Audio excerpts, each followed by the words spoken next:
If you went into certain cities in Europe in the 16, 17, 1800s, the nicest building would be the bank. If you walk into my building and you give me your money, the likelihood that I will return your money to you upon your request is high. That's a probabilistic world. What I'm talking about is a deterministic world. Mathematically guaranteed relationships, mathematically guaranteed transactions, mathematically guaranteed ownership. Really, if I could get everything mathematically guaranteed, I would. Is there one thing that would not make sense to be deterministic over probabilistic?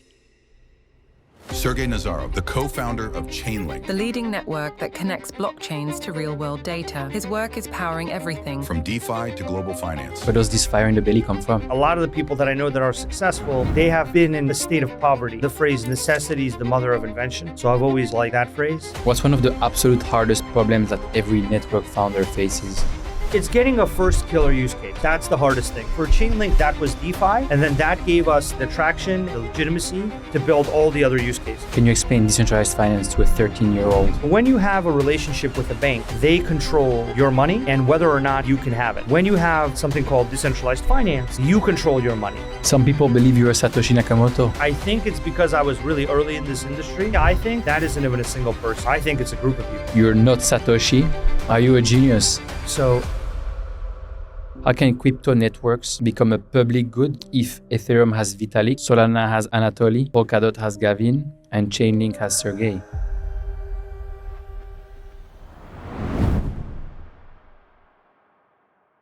69% of the people who watch this podcast have not subscribed. If you enjoy this show, if it provides value to you in one way, shape, or form, can I please ask you a little favor? Can you click that subscribe button, give this video a like, and leave a comment down below? It helps this show more than you can imagine. My goal is to bring the absolute biggest and brightest people on this channel, and the best way to get there is to have all of us rally together and build the When Shift Happens family. Thank you. This conversation is supported by Jupiter, the most used decentralized trading platform on Solana and the largest DAO in the world. Bitwise Asset Management, the crypto specialist asset manager with more than $10 billion in client assets and more than 30 crypto solutions across ETFs, index funds, alpha strategies, staking, and more. 3. A scalable layer 1 blockchain that's fast, secure, and affordable, built by previous Facebook developers, and that delivers the benefits of Web3 with the ease of Web2. And Mantle, an Ethereum layer 2 that built two products I particularly like. FBTC, which enables you to borrow and lend Bitcoin in DeFi, and mETH or mETH, one of the largest ETH liquid staking protocols in crypto. To support this show, please check the sponsors links in the description down below. How are you doing? I'm like overwhelmed by the amount of stuff going on, but it's good. It's a good type of overwhelmed. It's a good problem to have. I guess so. Yes, that's how I think about it. Yeah, but I'm just like my brain's just catching up. Where am I right now from like all the stuff, even the stuff that happened when I was coming over here. What's the biggest thing that occupies your mind right now? It's actually how to get all the TradFi people onto chains and onto Chainlink. Mm. That's kind of where everything's going, because that's where all the money is. That's what's going to drive our industry, because our industry is driven by net new capital, and there's another 3-4 trillion in retail capital. But if you look at the penetration of crypto into the retail world in developed economies and emerging markets, depending on the country, it's already relatively high. So I don't think that the retail community is going to take crypto past 10 trillion. But when you look at TradFi and capital markets, that's hundreds of trillions. And where you want to be in this industry is you want to be at the place where the net new capital is coming in through. That's kind of always the thing that, however people feel about it, is the thing that drives the industry or where it goes. How contradicting is this with the original crypto ethos that brought you into the space more than 10 years ago? So the original ethos that brought me into the space actually is when I went to a bunch of Bitcoin meetups and I met a bunch of people that are libertarian. And I kind of knew what libertarianism was. This was about like 2010, 11, something like that. But I didn't really meet a lot of people that were into that were libertarian themselves. And so I started talking to them, and I kind of understood that this was very aligned with my views.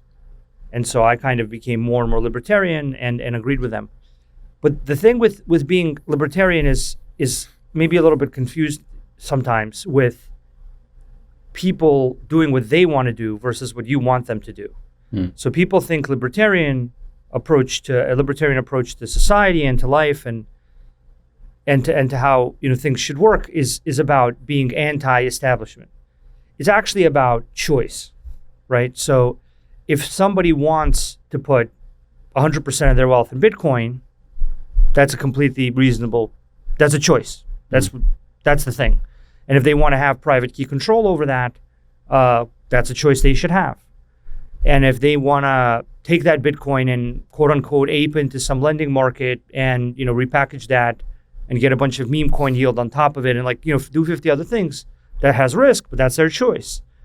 And so that's what, in my opinion, our industry does, is it provides all of these choices for how to control value, for how to have relationships between entities, between peers, in ways that didn't exist before.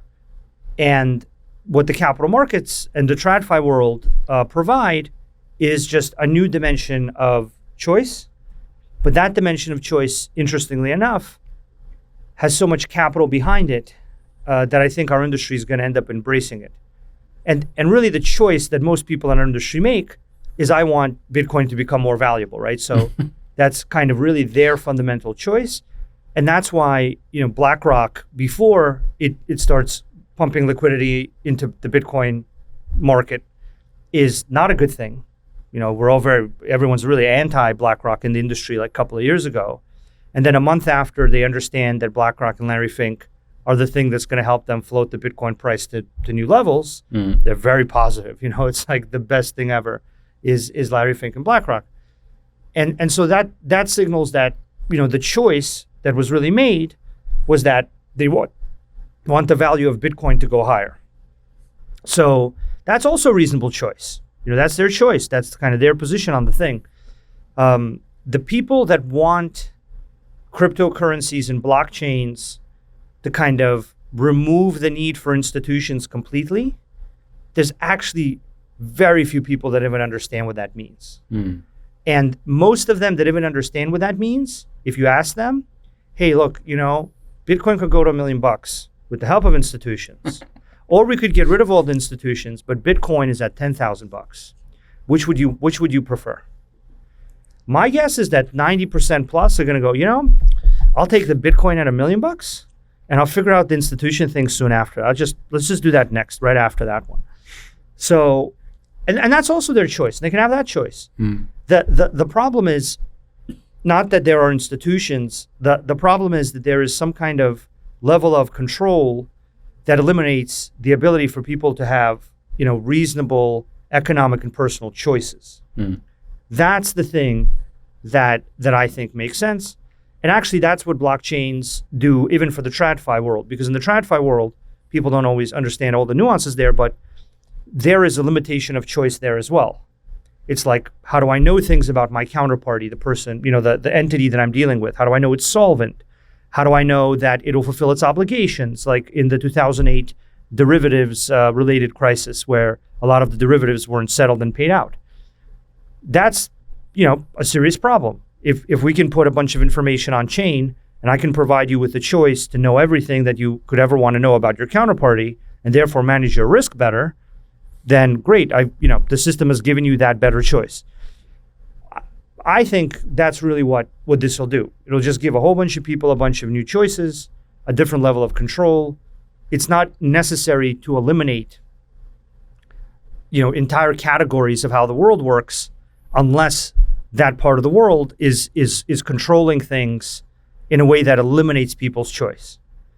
And you have that in some really authoritarian parts of the world. And that's where I think crypto will have a very freeing kind of effect. But in the vast majority of the developed world, it'll just create more choice among a large amount of choices already, if that adds up for you.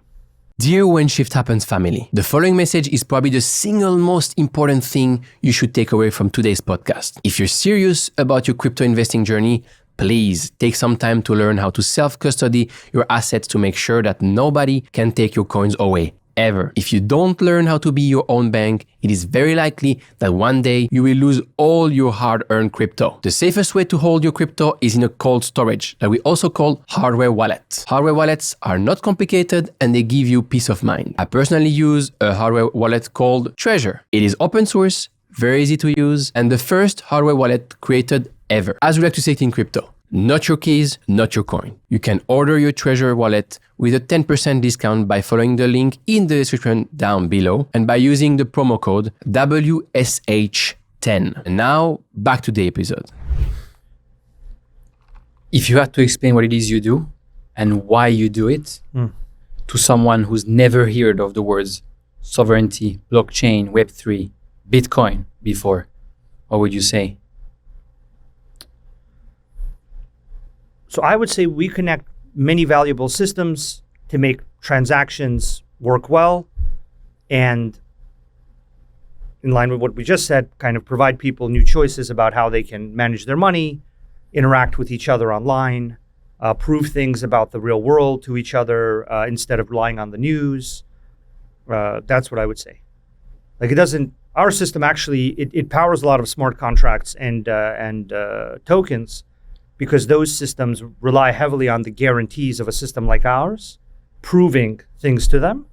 But realistically, our system, the Chainlink network and its standards, can prove and connect all kinds of systems. So for example, the Chainlink network can prove whether a number of weather events happened, and it can prove whether that happened to a smart contract, or it can prove it to a server. But what that's doing is that's providing certain secure connectivity and proof, and it's basically enabling a transaction. If you think about the world in like a transactional model, most of people's daily interactions are some form of transaction, basically. Transaction of, my information in return for your information. That's like a conversation, right? You learn something from me, I learn something from you. Transaction in the sense of, we have some work relationship. I'm giving you labor, you're giving me capital. So really, I think it's like a reimagining of how transactions work, is what our system does, and it does that on the basis of mathematical guarantees.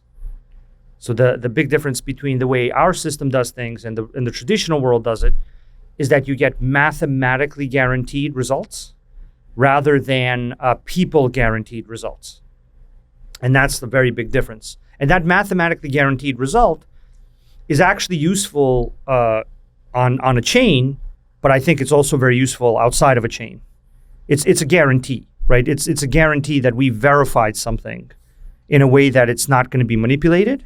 Similarly to how when a blockchain verifies a transaction in a block, it's guaranteeing you that transaction is going to get in and work, right? So that's what, I know you asked me not to say, I'm past the answer to the thing now. So the blockchains, they verify blocks of transactions. Our system verifies all the stuff outside of a blockchain. And so when you combine those two things, you get these next generation smart contracts like DeFi, which Chainlink powers the vast majority of the smart contracts in DeFi.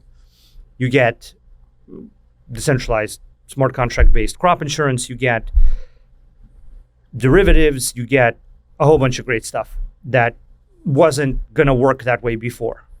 Like before, the way it would have worked is a person could decide what they want to do, and you don't have much say. What's the problem with that? What do you tell your friend who lives in New York and uses either the banking, like the normal banking system, or uses these kind of like neobanks to just Venmo, Cash App to just send money around, or I use a TransferWise, right? Wise.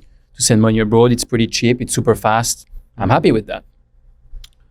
Well, first of all, I tell almost everybody as little as I can. That's one thing. Just to actually answer your question in like a weird way. But if I compare the system to TransferWise, or if I compare blockchains as a settlement layer, I think the difference is you have a better middleman in these cross-border transfer apps relative to the correspondent banking system. So the correspondent banking system takes a lot of fees, takes a lot of time. That's, what people usually compare it to. But at the end of the day, you still have a company that could misbehave. One good example that you might be familiar with is a company called Wirecard. So Wirecard was this very exciting, actually exactly what you said, payments fintech. I think it was the leading payments company in Germany. And it ended up manipulating its auditors for an extended period of time. And that manipulation of their auditors basically made it so that even though you had money in the system, you woke up one day and that money wasn't there anymore because it got stolen by Wirecard, basically. And they were able to game the auditors. So how would that look in a mathematically guaranteed system? Well, in a mathematically guaranteed system, you wouldn't have auditors going and having conversations about what do you have, what don't you have. You'd have something like proof of reserves, right? So you'd have a system that verifies in a near real-time basis what is the capital inside of this thing, whether it's for a stable coin or a payments network. That's what I'm talking about, right? So in that world, you wouldn't have had Bernie Madoff. You wouldn't have had the Lehman bankruptcy and the inability to settle all those derivatives. You wouldn't have had FTX. Like if FTX had proof of reserves, you wouldn't have had that issue because it would have proven what's there. You wouldn't have had you wouldn't have had Silicon Valley Bank if you had something called proof of composition. So proof of reserves shows you that something is there. Proof of composition shows you what's there. So the problem with Silicon Valley Bank, for example, was that you knew they had treasuries, but you didn't know the vintage or the yield of the treasury relative to their other obligations, right? So all of these things do a really good job at creating a brand. And that's like a very long time thing. If you went into gold mining towns, or if you went into certain cities in Europe in the 16, 17, 1800s, the nicest building would be the bank. It would be the building with like the biggest arches and the biggest columns. It would be, and the reason for that, it's a brand, right? It's like, I'm very secure. I can afford huge columns. If you walk into my building and you give me your money, the likelihood that I will return your money to you upon your request is high, right? But then there were a bunch of bank runs and bankruptcies also throughout time. And then you had the FDIC emerge and regulators and all this random stuff, but it still happens. See, that's a probabilistic world. So there's a probability there. What I'm talking about is a deterministic world. So what I'm talking about is a world that's guaranteed to mathematically operate in a certain way. And that good example is your Bitcoin private key. So your Bitcoin private key will, according to the laws of mathematics and cryptography and those mathematically guaranteed rules, it will always execute a transaction for you under those rules. There could be 1 million people who don't want that transaction to go through. It's going to go through. As long as you have the private key and you enter the transaction and you put it on the chain, right? So there's no person making decisions there. That's mathematically guaranteed. And I personally think that mathematically guaranteed relationships, mathematically guaranteed transactions, mathematically guaranteed ownership, mathematically guaranteed insurance, mathematically guaranteed, really, if I could get everything mathematically guaranteed, I would. What's an example of something that you think, I mean, you just said, if I could get everything mathematically guaranteed, I would. Is there one thing that would not make sense to be deterministic over probabilistic? That's a good question. I've never gotten that question. Is there something that I wouldn't want to be mathematically guaranteed? No. In all my agreements, I want the agreements to be fulfilled. So if I could get every agreement that I ever make with anybody to be mathematically guaranteed, I think that's always kind of superior. That's always a superior state to be in, is to have a mathematically guaranteed agreement. For example, I was a few minutes late for us to meet up right now. Imagine if that wasn't possible, if people could never be late. because it was, somehow was mathematically guaranteed they'd be on time. If you had that choice, would you rather they always be? I would choose always on time. So I would do that. That's actually one of the reasons I really believe in this stuff. I think people have been existing in a probabilistic world so long, they don't understand that there's this alternative. Most people still don't understand. Like if you ask them what's the difference between a Bitcoin and a bank account, they'll say something about digital gold and something about deflationary token schedule, something. but they won't mention private keys and direct control, right? Which is I would say it's maybe the main innovation is that you can have direct control over something. There's a system of transaction operating over there, and you have direct control. A bank account in your pocket. It's not exact. It's a Bitcoin account. It's a Bitcoin account in your pocket.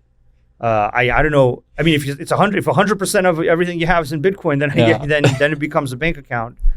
I don't know exactly who's doing that, but they're right so far. So maybe that's what everyone should do. I don't. Who are you? Where am I? I'm Sergey from Chainlink, at least for the last approximately 8 years. Sergey from Chainlink. Chainlink all day long. All day and all night. Yep. Basically wake up thinking about Chainlink, go to sleep thinking about Chainlink. How much do you sleep? Not enough. Less and less now with everything going on. Some people actually can run on very low sleep, so little sleep. I can't, definitely, but me either. So I gotta work on that for sure. There's a common pattern across most of the very successful people I interview on this podcast. They have something that happened in their life that gave them a chip on the shoulder and made them really hungry. Where does this fire in the belly come from?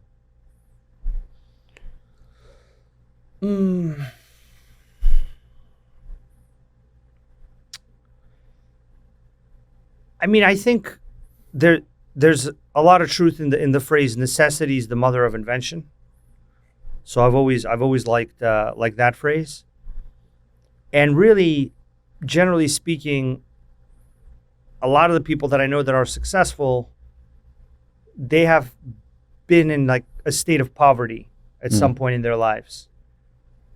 And so that's kind of the experience that I had, because my family immigrated to the US from Russia in the 90s with, let's say, not a lot. And so everybody was working a lot. I started working pretty early in my life. And that type of thing gives you an appreciation, let's say, for opportunity. So there are people who don't have to work, and there are people who are fine just continuing down a certain path. And when I kind of really understood it a little bit, actually, was when I started reading more and more philosophy, specifically like Marx and some of these economic writers, that they explained how capitalism works. And so the opportunity in capitalism is to make something. So historically, in the past, throughout history, you wouldn't really have much opportunity to make things. You'd have to work for someone who owned the means of production. So they own the means to produce the farmed food, or the textile mill, or something. And so the ability to create a means of production, the ability to create the thing that creates value, was actually a very limited opportunity to, very limited group of people. You couldn't do what people can do in the US and a few other countries, where you can create something valuable. Like you couldn't sit down as an individual engineer and code. And now as an individual engineer, you don't even need to code. You talk to the AI and you do some weird vibe coding stuff, right? So the ability to create things is the type of opportunity that is kind of like, I think, still shockingly overlooked by many people. But basically, if you're pretty poor, and you understand how capitalism works, I think you pretty quickly arrive to the idea, hey, I better create something valuable and make sure that it continues to provide a lot of value. Mm-hmm. And that's kind of a unique opportunity. So I think that's kind of the set of logical basic thoughts that I thought through. And then when you actually start creating things, I think what happens is you start weighing the benefit of that thing, both from like a commercial point of view and from a societal point of view. At least some people weigh the societal thing. And the societal thing is a very kind of purpose generating thing, actually. So that kind of comes a little bit later. Initially, I think what you're doing is you're thinking, how do I get somewhere? And so when I got into this industry, I was initially a Bitcoin miner. This was like 2010, 11, these years, when the difficulty was much lower and when there weren't any other coins. Mm-hmm. So all you could do is be a Bitcoin miner. And I didn't even really understand Bitcoin. I was just mining it and kind of looking into it and trying to understand. And I thought that Bitcoin was it. But then there were other chains. And so I kind of started to understand that this thing could create these mathematical relationships. Because when I got into the industry, the only mathematically guaranteed relationship that you could have was Bitcoin. Like, I have a Bitcoin, I can send you a Bitcoin, you have a Bitcoin, you can send me a Bitcoin. That's it. That was the whole scope of what all of this could do. But when I realized that you could expand that to other things, I actually really liked the version of the world that could create. Mm. And that's where I think a lot of people that work on things, they talk about something that you're interested or passionate about, being a valuable force in your life and in your thinking. And I never really understood that.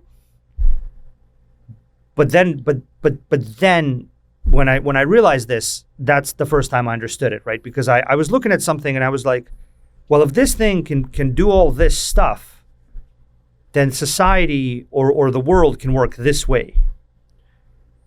And that when you see that for the first time and you look around and you're like, well, who's doing this? If that's possible, then who's doing it? And you see nobody. Mm-hmm. You're like, you're telling me nobody's doing this? You're telling me nobody's like making DeFi happen? You're telling, like, from an Oracle point of view or like an infra point of view, you're telling me nobody's going to enable the next generation of these smart contracts? At that point, you go like, wow, well, I better really do that because it's an exciting thing. Hmm. So it's it kind of comes to that, I think, later on. That's now the main thing actually for me. Is kind of, I view it as my one opportunity in my life, I think, to make a big dent on how the world works. Like, I don't know if I'm going to get another chance in my life to have an impact on something that'll actually change how things work. And we've already done that with Chainlink, like powering the majority of DeFi. DeFi was like 10, 15 teams when we started at sub 100 million as an industry. Then it grew to thousands of teams with over 200 billion. And us continually powering the vast majority of that. So that was actually pretty exciting too, right? To see your system that you helped build with others power this kind of cool revolutionary thing. Frankly, once you go through that, once you experience something like that, you're kind of hooked on that.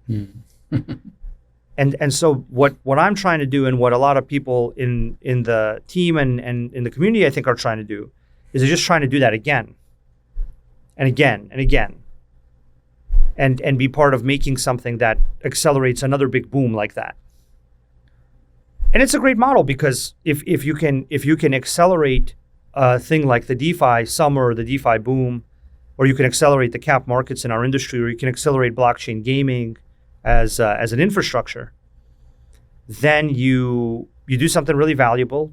You help people build cool things that make the world better, and you have fun doing it, because it's pretty exciting to do that. there are these periods in between where you have to work a lot and people don't really understand always what you're doing.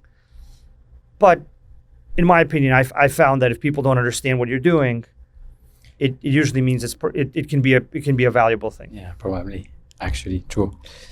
You mentioned philosophy that actually helped you a lot. Mm-hmm. You studied philosophy at NYU. Yeah. And you have a small, slightly hidden section in your LinkedIn bio called My Perspective on Daily Life. Mm-hmm. It's based on a few philosophical quotes I want to dig into. We must stand upright ourselves, not be set up. Yeah. So that's where Marcus Aurelius. So that's a kind of quote about doing things yourself. I think there's another. Well, no, there's not another part of that quote. There's quotes around that stuff where it's like, you need to solve your own problems type of thing. And there's other not parts of that quote, but other parts in that section or somewhere around there where it's like you're going to wake up today and you're going to be met with ingratitude. You're going to be met with all kinds of bad things. And so basically, for me, what that quote means is that no one's coming to help you.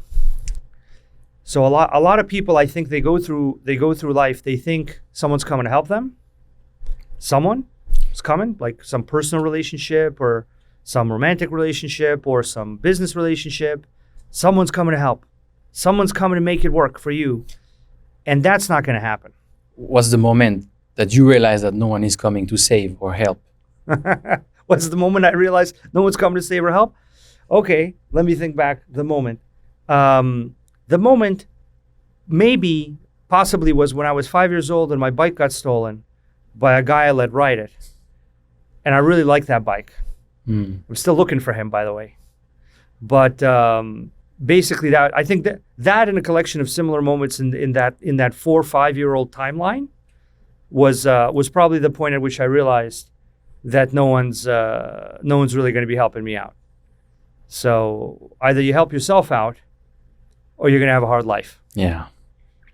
And a lot of people have a hard life because they trust the government to take care of them, of their retirement, of their health. They trust the systems, which is why we're here today, actually, because we trust the systems less. Wow. We're here today because Bitcoin went to $2,000 because a bunch of money in Asia wanted to get out and buy Bitcoin. That's why I think we're here today. That's why that's what our industry is built on. It's built on money and capital flows. There's an ideological component to our industry that's very real, and I think that's gonna end up happening. But I don't think that ideological component on its own gets our industry very far. I think the value, the technical value that our industry provides, like when the Bitcoin price went to $30 and when it went to $2,000, it was because there's a group of people that looked at it and saw that it was a payment method and a value transfer method that was unique and different. And those people, the vast majority of them, had no idea about any of these ideological things. And personally, I think that the vast majority of people that use blockchain technology even today, like you have this whole thing in our industry where it's like, there's all these people seeking to make money in some chain somewhere. I'm like, yeah, that's what financial technology does. Financial technology enables people to make money in certain ways. So I think institutions and them getting replaced, in my experience with institutions, people's conspiracy theories about institutions assume a level of competence that simply does not exist. Like I have dealt with many institutions. Makes sense. And I've seen some theories about those institutions, and then I go to the institutions and I deal with the people in the institutions, and I meet all the senior, sometimes very senior people in institutions. And unless these people like have split personality disorder, and when they go to sleep, another guy wakes up and like does a whole bunch of stuff at night and then goes to sleep and they wake up, and then unless there's two different like psychosis things going on in their mind. I mean, most institutions, frankly, just want to exist so the people that work there can have a 9-to-5 job. Many of them are really not planning things.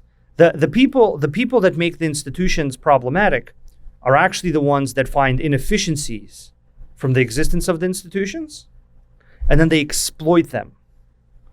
So they find a way where the institution says it's doing its job, but they can't actually do their job. And then they find a way to exploit that. That's like fraud, right? So like the people that actually make institutions not work, really, are the people who find a loophole to exploit them. That's a good example is like, Bernie Madoff's a good example, right? So there's like an institutional system that gives people certain assumptions about, the solvency of his thing, and he exploits holes in that model, and then he's able to steal that money because he's able to convince people that the institution, or the institution convinces people that, like the auditor or the regulator or whoever, convinces people that it works. That's actually usually where I see the problems happen for people from institutions. Is that someone has exploited them for the purposes of taking other people's money. And then the institution gets really angry and like wakes up for 10 minutes. And all the people in the institution go like, holy shit, this is really painful. People are really upset. We got to pass new laws. And then they pass new laws, and the new laws layer on the old laws. And that results in this kind of regulatory slowdown, which was going to happen to our industry before the new administration in the U.S. But now I don't think it's going to happen as much. So the real downside of institutions for me is that they actually overprotect people. They overly make regulations because like you had one or two failures. A good example for the crypto industry that people can relate to is like FTX, right? So FTX happens, or Terra happens, and the institutional world massively over-indexes on that. And everything slows down massively, right? Or what you actually want, you want the institutional world to legitimize us. What we all want, really, if we want, Bitcoin to do well, and if we want our industry to do well, is we want institutions like BlackRock, like others of that size, to legitimize our industry. That's what we really want. We want to get into a productive, collaborative relationship with institutions, because actually that's the path to mainstream adoption. Because then the institutions are not just supporting the alternative to crypto and blockchains, which are the banks and the existing thing. They're actually putting our industry on a level playing field. And if we get on a level playing field with the traditional world, then we'll absolutely win. In my opinion, and people don't also realize what winning looks like. What winning looks like is what happened with the internet. So what winning looks like is that the banks and the asset managers become part of our industry. It's not that our industry destroys them. Like some of them who don't get on board, they might not do well. Like there are plenty of companies that when the internet came around, they didn't get on board. Many of them don't exist anymore. They got replaced. But there are companies that got on board with the internet, and they're doing even better because of it, right? So that's what we want, in my opinion.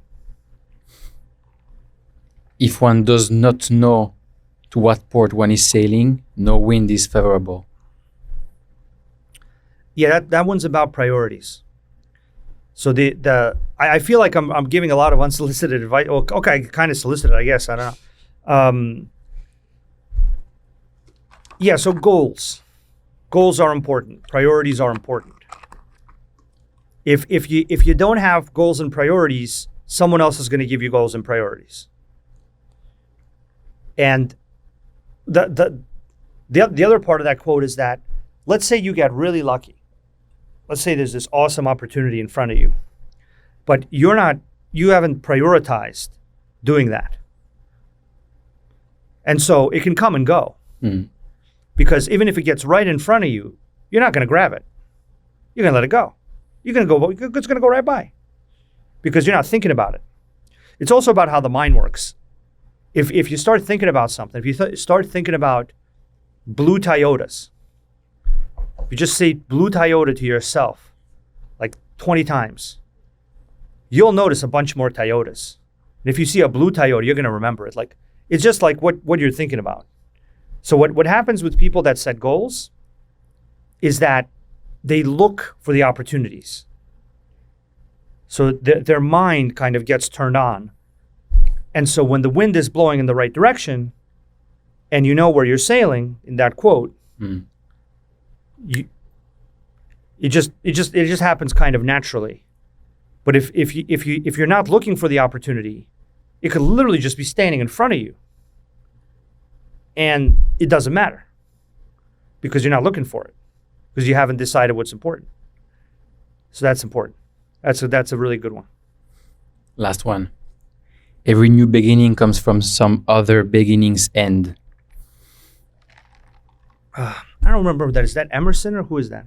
Seneca. That's Seneca. Okay. The same as the previous one, actually. Yeah. So every new beginning. I mean, that's just kind of a hopeful thing, right? Like one door closes, another door opens.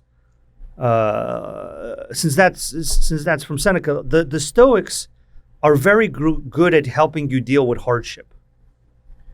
So that's a really good one if there's hardship. So let's say something didn't work out. Well, the bright side is you don't got to spend your time on that anymore. You can spend your time on something else. Maybe that thing's going to end up better. And personally, I've actually found that sometimes, not always to be true. There were things I was working on, total waste of time. Like earlier in my life. And they didn't work out. And the important thing with that is to just make sure they don't work out sooner. How do you do that? I don't know. I mean, I think you just have a certain standard for deciding if something's working out. And that standard, by the way, that standard doesn't mean quitting on doing things. Sometimes people get confused about that.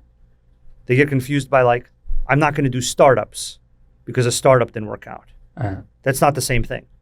It's like this thing, this product or this idea or this direction didn't work out.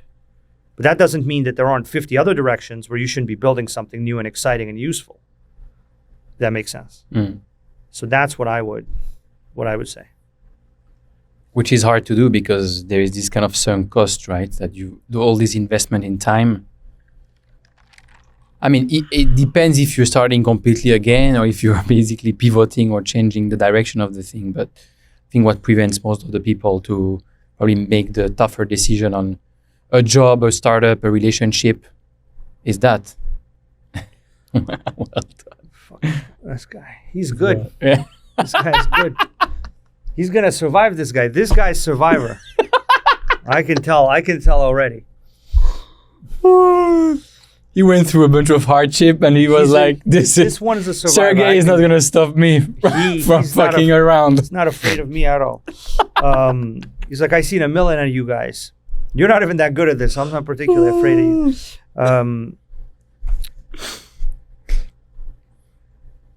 Yeah, so I think the thing with that is you have to choose a general direction.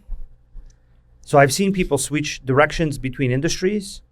Like they make a iPhone app and then they make a, flower delivery company and then they make a dry clean. This isn't a real example, but like it's just very different. So I think it's important to choose a direction and then do things in that direction. So I chose the direction of these cryptographically guaranteed things and built a lot of different stuff. We built CryptoMail, which was the first blockchain email service. We built Secure Asset Exchange. We built smartcontract.com. We built the Chainlink, but it was always in this kind of direction of cryptographically guaranteed messages or cryptographically guaranteed exchange or cryptographically guaranteed transactions, or now cryptographically guaranteed verifications via oracles. So that is an example of a direction. And the direction is really kind of, I would say, an industry choice. So it's, I want to work in the car industry, or I want to work in the AI industry, or I want to be part of this industry. I want to be part of this. That is an example of a more permanent choice in my, or a choice that you should do over 2 to 5 years, unless you figure out that whole industry is not good. But once you choose a direction in industry, then in my opinion, you should try to find something in there, if that's exciting to you. Well, one of the worst things to do, in my opinion, is to choose an industry that you don't like, with like people you don't like, or problems you don't like, or a market the market dynamics are not something you want to be involved in. I remember going to all these Bitcoin meetups early on, and then meetups for other coins and tokens, and before they were called app coins. And I like the people there. I like the people. I like the problems they were talking about. I like the things they were trying to solve for. And I could see that this thing had a lot of value, and it was going to make a lot of sense from like an economic and a product value point of view. But I also just liked the ethos of the people, and I just like the industry. That makes it a lot easier. That makes it a lot easier when you believe in the direction. I think Naval Ravikant says something like, the most important thing is not who you work with, but what you work with, or what you work on. Obviously, who you work with is very important, but you could be, again, like the industry, you could do something that's not necessarily that great. If the industry is doing well, you're much more likely to be successful, at least in the short term, right? And to be motivated, and maybe to find your way into something that works better afterwards. Yeah, there's a good post from Mark Andreessen, I think, that I always liked when I was younger. It's called The Only Thing That Matters. I think that's the name of the post. And it compares the importance of market versus product versus team. And it says that market is actually the most important factor, because a growing market will define what a good product is, and it will pull it out of the team.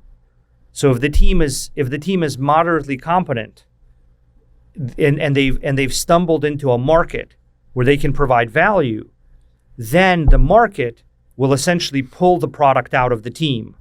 And what they have to do is they have to be receptive to making sure that happens, which I found to be true. There's a lot of teams that are in really shit markets with relatively well-built products. They just won't go anywhere. This industry, fantastic market. Fantastic. Yeah, absolutely. Fantastic market. And it sounds, for example, when you're in this industry, it sounds so logical, right? But I built a data analytics company before, but it was on the consulting side. And now I realize the difference. Like the blockchain crypto is like this kind of endlessly forgiving industry where as long as it keeps growing. That's the nuance that some people that have been around here so long might not. I think many of them understand. But this industry is a great industry as long as it keeps growing. This thing has to keep growing. That's why we need traditional finance. Well, that's why you need liquidity and capital from wherever you can get it. And so my basic question is, where's that coming from, guys? Like, and then some people might tell me, hey, it's coming from the retail user, and I'm like, yeah, you're right. Like maybe the industry can double from that. I can see that. Maybe even triple from that. I can see that. But then I look at the penetration rates of like people. Like if we go outside right now, we talk to 10 people. I think 7 out of the 10 people will know what Bitcoin is, if not more. That's not the same situation 5 years ago, 10 years ago, right? So and then they're like, well, there's a lot of other markets. There's a lot of other ones. Okay, there's a lot of other ones. We go talk to 10 people. 3 will know, 5 will know. How many will know? So it has to come from somewhere. And so this is where I think this BlackRock effect is just going to happen in mass for the TradFi community. And I think people are now starting to slowly understand that, like, the ability to deal with TradFi, the ability to get the biggest banks, the biggest asset managers to pump their clients' money and their clients' liquidity into digital assets, into tokenized funds, into, whatever on-chain thing the client wants, is the next frontier of this growth. And everyone in our industry gets behind growth. That's what everyone gets behind. The ideological thing, I'm behind that, and our community's behind that. That's a great thing. And that's something that's like going to happen as a result of that growth. If that growth doesn't happen, then this thing wasn't true. Like, this thing didn't work out. But it's actually the growth that'll solidify all of these ways of doing things into the real world. Absolutely. Very practical take. Can you explain decentralized finance to a 13-year-old?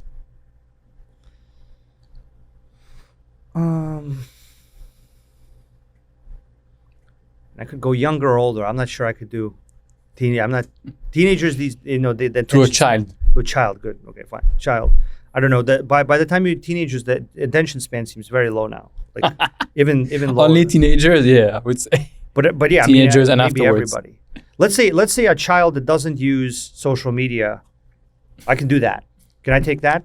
A child or an adult who doesn't use social media. Can I explain it to them? Let's take that. Okay, sounds good.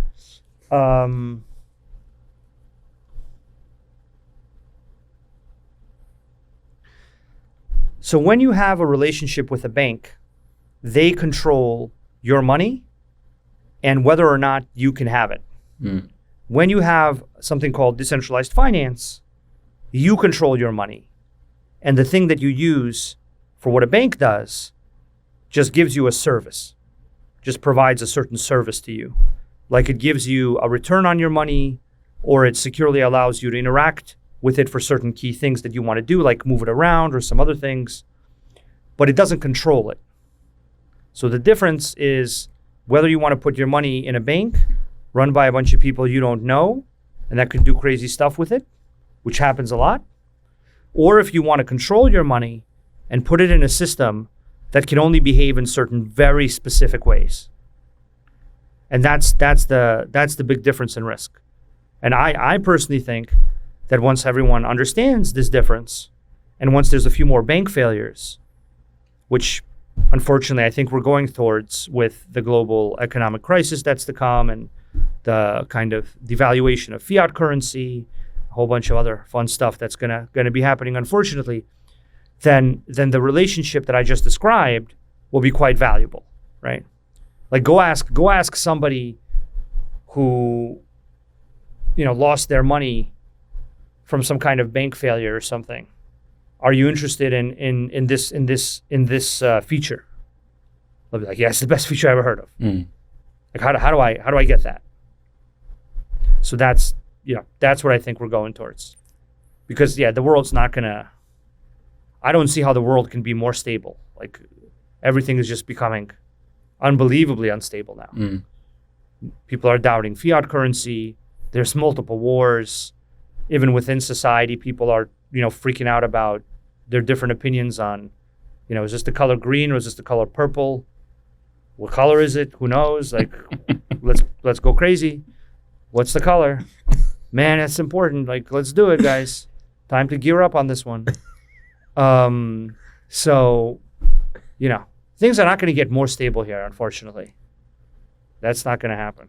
As it gets more unstable, people want control. So our industry gives them control.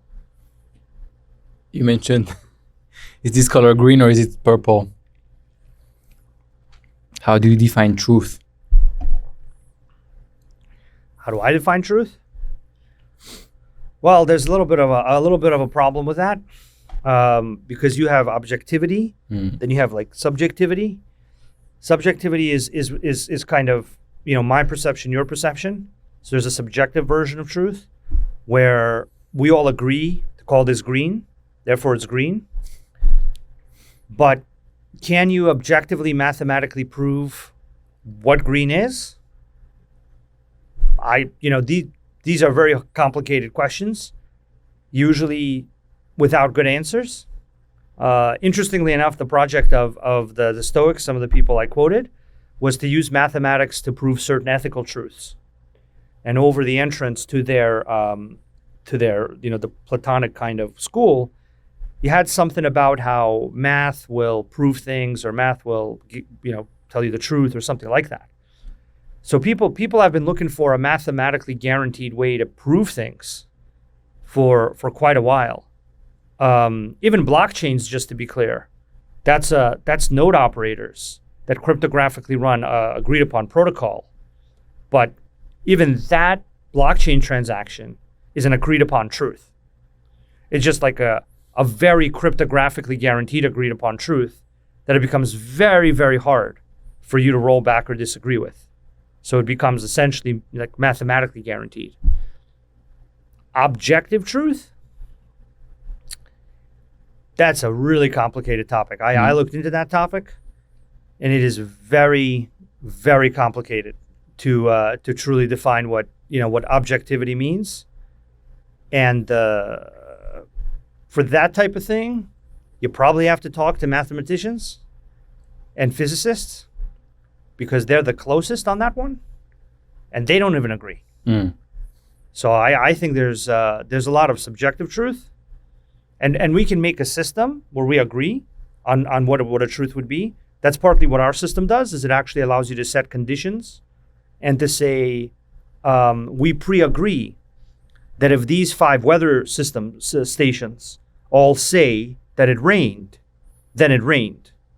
And so we've pre-agreed upon a subjective truth about that, right? And then we've said, okay, we will connect that Oracle network with a smart contract. And we will allow that to control value, because that's our agreed upon truth.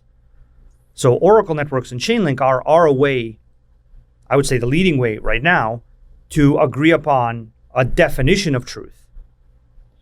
But it's agreed upon, right? And the only people who need to agree upon that truth, by the way, are the counterparties. So if you're the insurance company and I'm the farmer, and you show me, hey, I'm gonna verify rainfall against these 5 different data systems, and then I have this smart contract that's gonna pay you out according to that, then we've agreed. We've agreed what truth is in this context. And there needs to be a system that'll enforce that, whether it's for a derivatives transaction, whether it's for DeFi lending, that's kind of what Chainlink does. And that's what you call definitive truth. Which one? Is this what you call definitive truth? The concept of definitive truth. You define truth, and then you automate it through these smart contracts. I think there's another word before definitive. I don't remember what it is. That's a term we've used in a little while. But yeah, I think it's like cryptographically defined truth or something. Basically, yeah, that's the idea. The idea is that you and me can sit down and we can define what the truth is between us, and then we can codify it, but we don't codify it in a blockchain, because a blockchain can't verify things for us outside of itself. So a blockchain can verify the code we put into it in a very specific language, and it can verify private key signatures, like I signed and you signed, and it can verify that. And then if those 2 signatures hit a smart contract that says, if I get 2 signatures, then I'll do something, you can do that. But it can't verify something between 2 chains. It can't verify an identity. It can't verify a market price. Can't verify the weather. It can't verify anything outside of itself.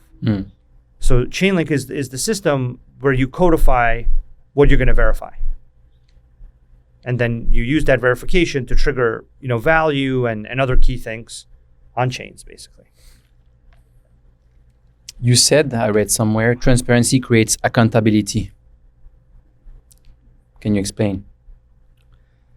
Yeah, so if I have a banking system, and the banking system is going to prove to you it's solvent every year through an audit, then you have a year. There's a year in which something can go wrong. And if I can get through that audit and kind of manipulate it, I'll get 2 years. I can do that 2 years in a row. I can do 3 years. There's a lot of weird shit that could happen in that time span. On the other hand, let's say you have an Oracle network verifying what your reserves are for a stablecoin, for example. And the Oracle network has a way to stop any minting of any new stablecoins if the reserves aren't there. Well, how quickly can it do it? Mm-hmm. Well, it could do it every second. Well, now you went from a few years to a second. Mm. And I mean, I think it's probably pretty hard to do a lot of crazy shit in 1 second. Mm. So generally speaking, that's a great example of, coming to, a kind of defined truth that in this case would be proof of reserves, and saying, I'm going to prove the reserves of my stablecoin or my tokenized fund or asset or whatever, and I'm going to prove that to you every second. And now I would feel good about that. I would feel better about that thing than I feel about, something somewhere that's getting audited once a year, like a Bernie Madoff or a Wirecard or something, or Enron or, these things. Absolutely. And you mentioned before, for example, these audits, right, once a year. And it's not only, you mentioned a couple of examples of frauds, complete frauds, right? Straight up frauds. But you also talked about the fact that people and institutions, especially at scale, are not necessarily competent. Do we say that? Competent, yeah. So it's not necessarily only, hey, how do we prevent a bunch of frauds from happening? It's also when things become too big, or when people are being set at roles that they're not competent. This can have massive. We saw the example recently with Credit Suisse, for example, right? Yeah. It's not necessarily without having to go into conspiracy theories that some people did wrong things on purpose, but you just have this huge organization that just don't know what's going on anymore, and because there's no transparency. Yeah, because it's not automated, right? You have all these people making decisions. Sometimes people make, really malicious decisions like Wirecard or Bernie Madoff. And sometimes, in my opinion, some of these things are so poorly run that they just fail.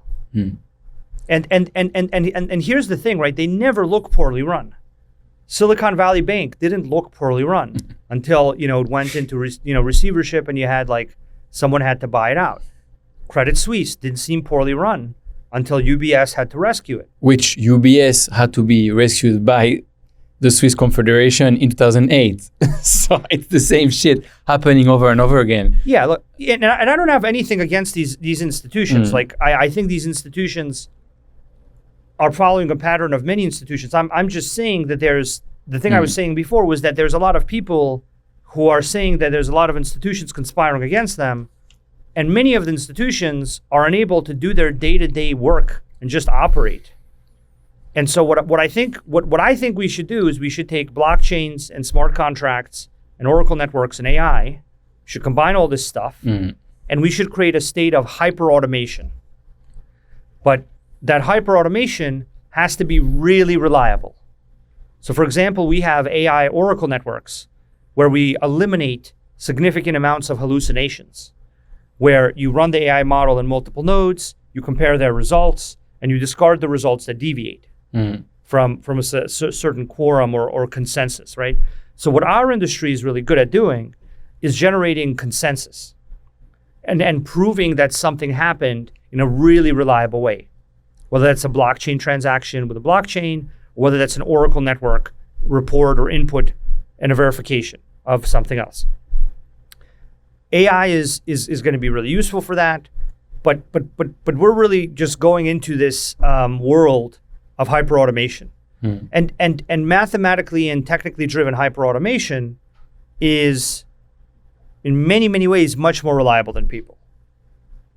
And that's what'll solve a lot of these problems. Like back to these points, if you could prove on a real-time basis what the holdings of Silicon Valley Bank were, that wouldn't have happened. If you could prove what the solvency and the reserves and the capital conditions of Wirecard would have been impossible to happen. So it actually protects you against both. It protects you against the malicious, institutional bad actor, which is not as common as people think. People think that's really common. That's actually not that common, because we think about this a lot from the point of view of stopping it, right? And how do you build systems to make that not possible? And then the much more common one is that the institution just was not good enough to mitigate a risk, and they didn't share information internally or externally. I think it's Balaji who was, he just understand things very early on, before most people. Smart guy. And he talked about the banking crisis. Actually, during the banking crisis, when he did his $1 million bet on Bitcoin, I think it was just purely to make people like realize, hey, the banking system is fucked, right? And he was saying every institution is underwater. And so if we had this system, or a lot, right? So the question is, I mean, we don't need an answer, but people trust, right? People trust this big building, people trust this suit, people trust this nice car of the banker, and so on and so forth. But now if we apply all these systems that Chainlink is developing and other people are developing in the crypto world to the traditional finance world, probably we're going to see a lot more of these malfunctions or problems than we imagine, or than we could even think or guess. I mean, I think unfortunately we're going towards something a little bit different.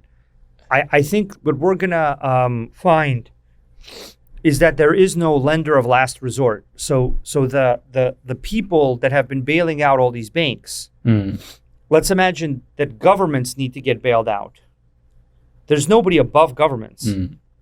So I think what we're arriving to now, unfortunately for the vast majority of society, with the exception of a few people that are able to foresee and prepare and get in a position to relate to this risk in the right way, is basically fiat currency, and banks, not even banks, central bank, and kind of government levels of solvency are gonna be coming more and more into question. So the amount of people that are now discussing the U.S. debt, the amount of people that are understanding what the ratio of debt to GDP means, the amount of people that are understanding how you get out of this through economic growth, and that maybe the AI-driven economic growth is one of the few things that could do it, but then that'll lead to mass unemployment, and that'll lead to its own kind of economic decline and reset. Basically, I think banking-related crisis is going to be the least of people's problems, and there is also going to be that crisis. There's going to be, like, I think, a crisis of faith in basically almost everything, and that's when cryptographically guaranteed things, assets, ownership, control will be very valuable. What's your timeline on that? I don't know. I'm not good at predicting that, but at the rate things are accelerating, I'd be surprised if that didn't happen before 2030. I think before 2030, I mean, how much money can you print? How much debt to GDP ratio are people willing to deal with? Like, how much unemployment are people willing to deal with? How much inflation are people willing to deal with? I don't think they're willing to deal with that much more. Could be wrong about that. I don't understand how the debt to GDP ratio is where it is for most things right now. And I think what we're coming to is there's like this 100-year experiment now, more or less, about 100 years, maybe 80, 90 years, depending how you count it, of getting away from gold as something that fundamentally backs things, basically starting from the Great Depression. So there's basically just been this nice big experiment of like fiat money. Talking about system, you mentioned a couple of times smart contracts before. Can you explain smart contracts to an adult who doesn't use social media? An adult who doesn't use social media? We can find one of those. I still have hope. Yeah, well, that makes one of us. Sorry, I'm just kidding. Let me think. What am I explaining to this adult who doesn't use social media? Smart contracts. Simply no jargon. Smart contracts are mathematical guarantees about what you own and your relationship with others. So instead of you trusting some system somewhere, you give the rights for something to work relative to you to this smart contract, and it will always, in a guaranteed way, execute what you agreed to with it. So if you and me make a smart contract that under a certain condition you get paid or I get paid, it'll happen 100% of the time, regardless of what you and me want to do. Once we enter into it, it's not based on the legal system. It's not based on me and you wanting to do it. It's not based on anyone in anywhere deciding whether it happens. It's mathematically guaranteed. It's guaranteed that's going to happen. What's the biggest problem with smart contracts today? That they don't connect outside, which is the problem we work on. What is an oracle? Explain simply, no jargon. An oracle connects the smart contracts to all the stuff outside that they need to work with in order to do valuable things. Can you give me an example of stuff outside? I mean, before you mentioned the weather and insurances. I mean, market prices, connectivity between chains, connection to traditional financial systems, all this type of stuff. You're the founder and CEO of Chainlink. I'm the co-founder. Co-founder and CEO of Chainlink Labs. I'm the co-founder and CEO of Chainlink Labs. What is Chainlink? Explain simply. No jargon. I like that too much. We're trying to educate the masses and the people who don't understand crypto well. Makes sense. Is smart contracts a jargon term? I mean, we define it now, so it's fine. It's fine? Okay, good. Chainlink is a platform for enabling next generation smart contracts that connect all of the world's transactions into a single internet of contracts where you and me can mathematically guarantee our relationship. Whether that's a banking relationship, whether that's a trading relationship, whether that's a insurance relationship, whether it's a purchase of concert tickets. So Chainlink is the platform that enables that to work for these advanced smart contract use cases. Without Chainlink, you can't build these advanced smart contracts, and basically you're stuck with just making tokens that don't do much. You started Chainlink 8 years ago, 2017? Yep, in 2017.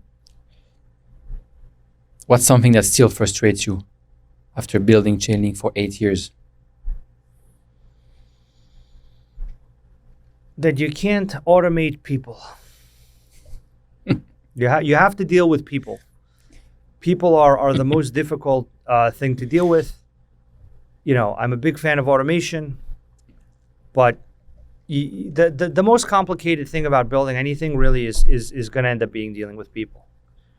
That's really what it boils down to. Like if you have thousands of people, if you have hundreds of people, if you have users, if you have all these folks. So I don't think that's going to change. That's a weird answer, though. No, it's not. But it leads me to another question. I'm not sure you're going to answer too, but because I completely agree on the people side. I mean, I run businesses, very small businesses, but it's a fucking nightmare. Like it's a nightmare, and it comes from. I can't wait till I just have to deal with AI, and all these people can just deal with AI, and then if the AI gives me a solid like 20, 30 years, where it just doesn't try to kill all the people. Like that'll be a decent thing. That's going to be great. I'm looking forward to that. If it's so hard to deal with people, how do you manage personal relationships? Where do you find the patience? My view is that many people don't have clear and accurate information. Usually when people have the same information, they will, after cycling on it enough, they'll come to the same conclusion. Some people will cycle very quickly, and some people will cycle very slowly. But if you spend enough time and you only have the same information, eventually we will cycle to the same conclusion. The problem is that there's information kind of asymmetries between people because of their educational differences, because of their access to information. Sometimes people discount information because of biases. So they receive the information, but they don't really receive the information because of biases, basically. And that's actually the problem. That's usually the problem, right? Is that you can explain something to people once and they forget. Or you explain it twice and they have a bias and they hear something else. Or maybe you didn't have the right information. But my experience really is that once you really clearly logically lay out a choice, as a rational economic actor, which is basically what economics is about, everyone makes the same choice.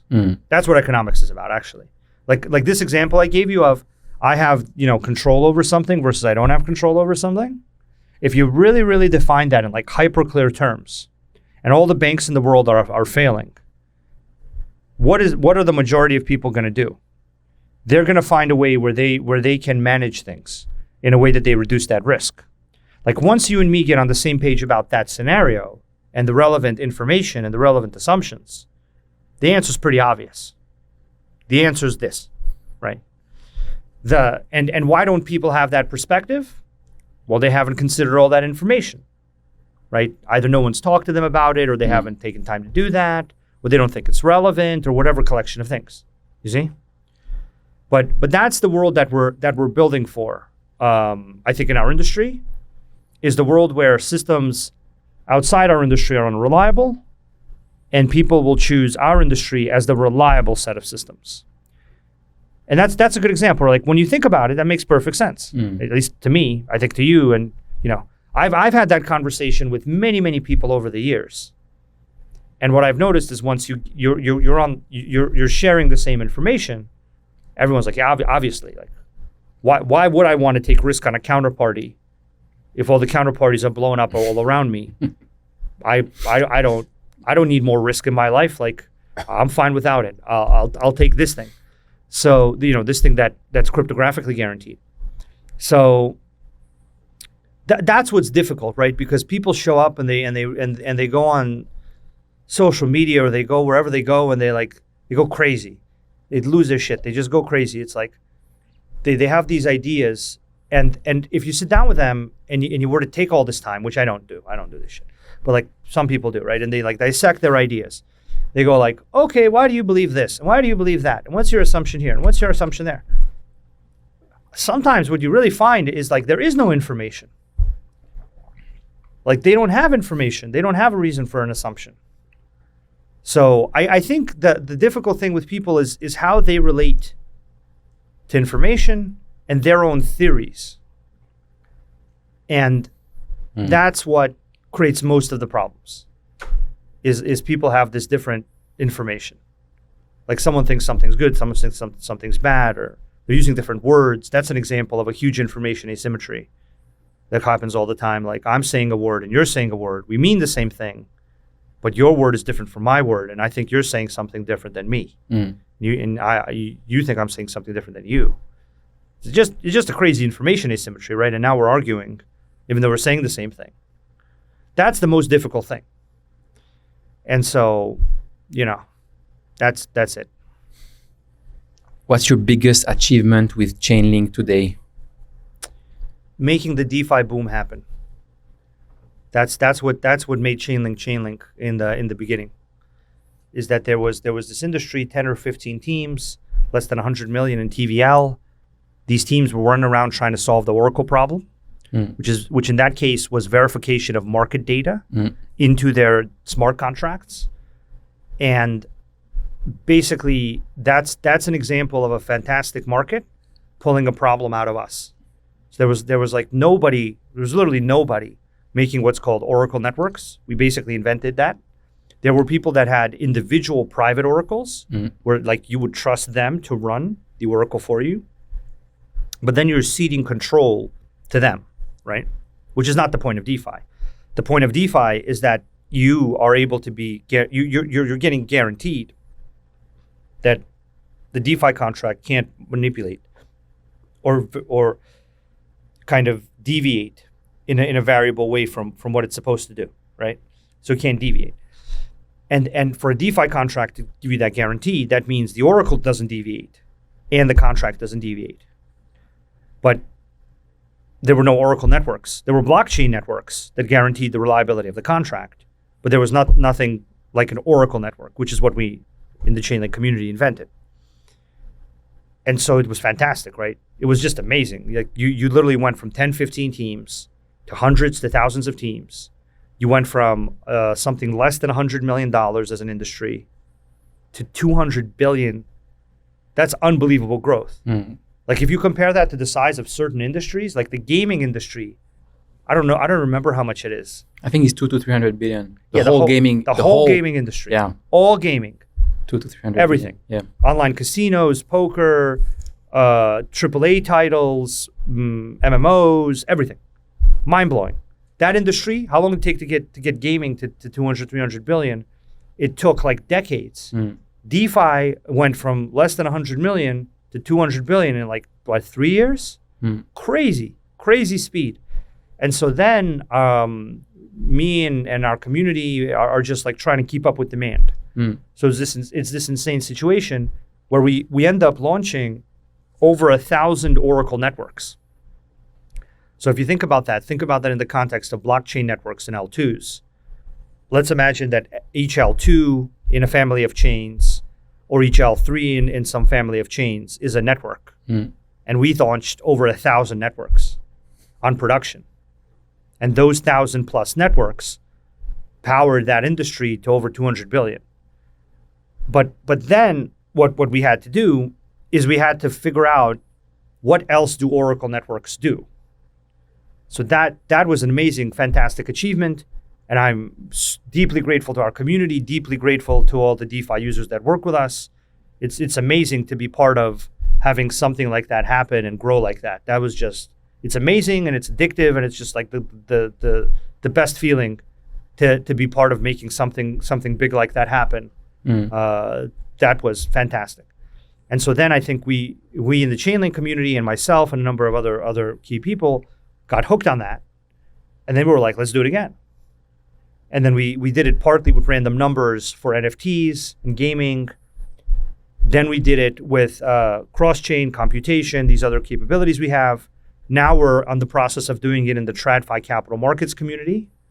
And what I'm hoping to see there is huge amounts of liquidity coming into our industry with the help of all these different Chainlink services. But that's what a lot of successful things are built on, really. They're built on like these huge industry growing successes. So, but the DeFi community and Chainlink in like the history of DeFi in the early days, I think will be inexorably linked now. And I'm really grateful for having the opportunity to be part of that. What's your biggest problem at Chainlink today?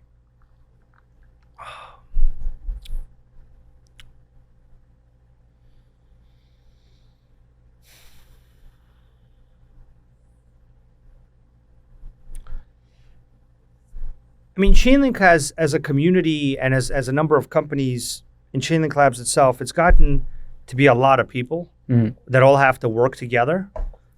And it comes down to this information asymmetry and coordination problem of basically how do thousands of people end up working together in an efficient way where everyone's always working on the right thing in the right order. Because Chainlink does so many different things now. It does cross-chain, it does data, it does identity, it does compliance, it does legacy systems integration, it does like so many things. There's going to be more things. And all of these things need to work together, and there's more things that need to happen beyond that, right? So it's almost controlling not controlling, or it's almost making sure that the evolution of Chainlink can happen in a thoughtful way. I mean, it's a lot easier when you have fewer people coming together to make a solution. And this is really the problem of all big ecosystems and companies and groups of companies in an ecosystem. It's them working together to do something that is consistently useful and valuable. But I think the Chainlink ecosystem does this really, really well, actually. But it's always going to be a problem. This is going to be the biggest problem. For example, in the case of Mastercard, that was actually a collaboration between Mastercard, Zero Hash, Shift4, Uniswap, and Swapper, which is a Chainlink ecosystem company. And all those companies had to work together using Chainlink to coordinate the transaction from the Mastercard side back onto the on-chain side to get a token from a DEX, right? And that's only possible when all those people can work together, because otherwise that implementation can't exist, because it has to have all these groups working together. And so that's the challenging thing. It's actually getting an ecosystem of these different groups to work together well and to provide value together. Chainlink announced a partnership with Mastercard. What does that sort of partnership concretely mean for Chainlink, for crypto, and for the world? So what it shows is actually that the Mastercard payment network that has over 3.5 billion cardholders can now, on production live, allow those cardholders to buy a token directly from their Mastercard purchase. So they actually don't need an intermediary anymore to buy that token. Before, you would have had somebody, you have to make an account somewhere, and you have to have a relationship with something, and you deal with them for the Mastercard payment. Now, the Mastercard directly buys the token through a system of transactions and verifications, and those transactions and verifications are now basically your intermediary. But that is a mathematically guaranteed intermediary. Does that make sense? Yeah.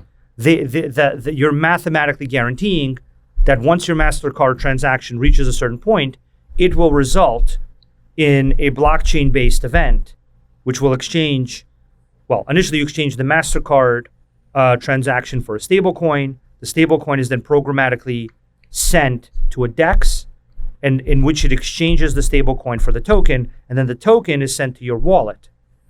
But that's a mathematically guaranteed flow directly from your Mastercard relationship, going through, a certain amount of steps, but mathematically guaranteed steps.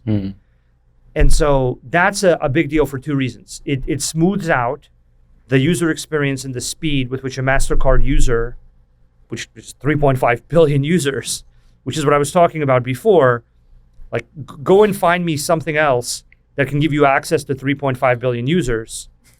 Other than a few messaging apps in China, you're not going to find much, right? So it's pretty significant, that something with that big of a user base wants to do this.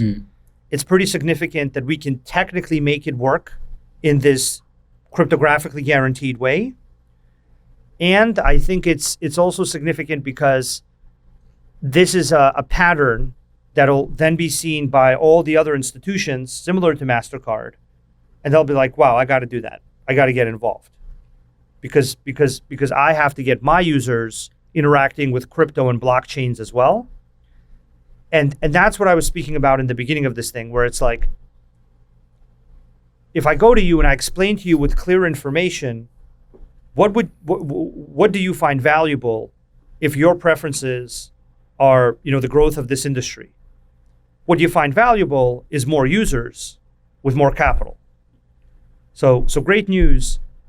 Here's 3.5 billion users with huge amounts of capital that can now, deal with crypto in a very efficient, secure, reliable way for them. And that's what Chainlink is just going to be doing, and the Chainlink community is going to be doing again and again and again and again, whether that's institutional users, whether that's retail users through the credit cards, whether that's other payment systems, whether that's data sources that are needed to make those transactions work, whether it's identity systems. Chainlink's role is really to enable all of this now. And the more it enables, I think the more our industry can grow. The one book that got me down the Bitcoin rabbit hole is called The Bitcoin Standard by Sergey Nazarov. What is the Chainlink Standard? Sure. So the Chainlink Standard is a set of protocols to solve these different problems that I've defined for you. It's basically the ability to connect data into blockchains, connect identity into blockchains, connect blockchains between each other, connect blockchains to payment systems like Mastercard. In the internet, you have certain standards like TCP/IP, SSL, HTTPS, HTTP, all these different standards. These standards are the underlying agreed upon ways for transactions to work. And what Chainlink does is it creates these standards for the blockchain industry. So if my chain and your chain want to communicate, what's the standard way to do that? If your DeFi protocol needs a piece of data, and I need to know that the way your protocol is using data is secure for me to put money into your DeFi protocol, what's the standard way to do that? If I need to prove my identity to you for your protocol to be able to accept my money from my chain to your chain, what's the standardized way that everyone says is legally correct, is reliable to prove that identity to you, right? And standards are generally things that people don't want to deal with. Standards are the type of thing that when they're working, people aren't thinking about them. So in the internet, for example, nobody thinks about TCP/IP. Nobody's like, do I use this version of TCP/IP or that version of TCP/IP? Does my server support the right version of TCP/IP? It's not a problem, right? You spin up a server on Google Cloud. I spin up a server on AWS. We connect them, no problem, right? But in our industry, it's this crazy thing, right? It's like bridge hacks and all this wacky stuff. In the normal world, I want to pipe data into a server, into some computation, solve problem. In our industry, other than Chainlink, people still experience Oracle hacks. Why are these problems even something that like they shouldn't exist? And that's what the standards do. So the standards say like, look, if you want to deal with data, here's how you do it. If you want to go across chain, here's how you do it. If you want to prove identity, here's how you do it. If you want to comply with certain regulations on accounting or proving other things on chain like proof of reserves, here's how you do it. And the value of that is that when people see you do it that way, it's no longer a question for them. And so Chainlink right now powers the majority of DeFi. So that standard in DeFi has been widely adopted. Now that standard is getting adopted in TradFi. And if DeFi and TradFi adopt the same standard for how they connect between chains, for how they prove things to each other about the value of something through price, through how they prove identity, through all these, critical problems that blockchains don't solve, but that they need to have solved in order for transactions to happen. If both DeFi and TradFi are on the same standard, then actually the seamless merging of DeFi and TradFi just happens. Because if I'm a client of some big bank and your DeFi protocol is now able to meet my compliance requirements, I as a client of that big bank can send $100 million into your DeFi protocol because you're connected to CCIP, my bank is connected to CCIP, your protocol accepts identity proofs from the Chainlink kind of identity standard, and my bank can send my identity proofs over to you in that way. Your asset is valued against Chainlink data feeds or streams, and the bank that I have my value in is willing to accept that your contract works correctly enough to provide me value without me having to call them up and ask them, why the thing I bought isn't accurately reflected in its value because the price is correct, right? And so that's it, right? My ability to transact with you as a DeFi protocol just became unbelievably easy. And now what happens is my liquidity from this institution flows to you, the DeFi protocol. And now you're very happy, right? Because your DeFi protocol just got $100 million from a single user, whereas before, from a retail user, used to get $1 or $1,000. But now you got $100 million from one user. And see, this is what I mean about information. If you go to people in DeFi and you ask them, and you explain all this, they'll be faced with a dilemma. They'll be like, I've been talking about getting rid of the banks. But on the other hand, if, a bank user wants to give me $100 million, give me the fucking money. I'm okay with that. I'm feeling good about that. Yeah. And how many of those users did you say you have? You have $4 trillion?